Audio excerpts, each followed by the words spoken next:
climbing. But they're still far from their peak, and at this activity centre in Exeter, many are already anxious.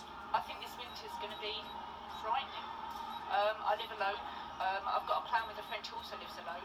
If we need to, we'll go half-time in each other's houses, leaving one house cold for a week. Helen is an intensive care nurse and worries about the impact on elderly people who fall at home. They won't come in alive. There'll be a 90-year-old who froze to death in their home. It's appalling. It's appalling when they come in alive on the brink of death. It'll be appalling if we don't get them in because they're already dead on the floor. Those poor paramedics and those poor people. Everyone here seems to be feeling the pinch. It's now a huge portion of my wages every month. Makes less available for, especially in the summer holidays, for taking the kids out. People just simply can't afford it. I think we're going to get to a point where people have no choice. Is to freeze the energy price cap with immediate effect, keeping it at its current level of just under £2,000 through winter. That's the biggest dark blue bar on this chart. The red bars afterwards show the latest forecasts of where it'll shoot up to as things stand, to more than £4,200 in January.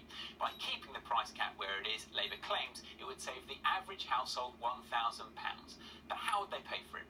First, an extension of the windfall tax on oil and gas companies' profits. Now, that's already expected to raise £5 billion this year, but Labour thinks it can get that to £8 billion by backdating it to January, and it wants to ditch the tax relief currently offered on new investments. That second chunk of £14 billion would come from scrapping the £400 energy rebate that's been promised to every household in October.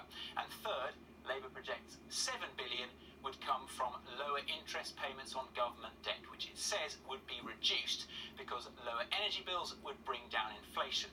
Now, Labour claims CPI, Consumer Prices Index, would peak at 9%, which is where it is now, rather than the 13% the Bank of England forecasts. But experts say that's not guaranteed, and what's more, Labour's plan only runs until April. So what happens then? If bills go up, inflation would.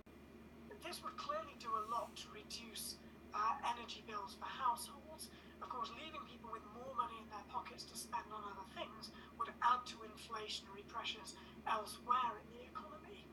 You also have to ask what's going to happen after next April, when at the moment energy prices aren't forecast to come down, so there would presumably be a lot of pressure to carry on something like this beyond next April.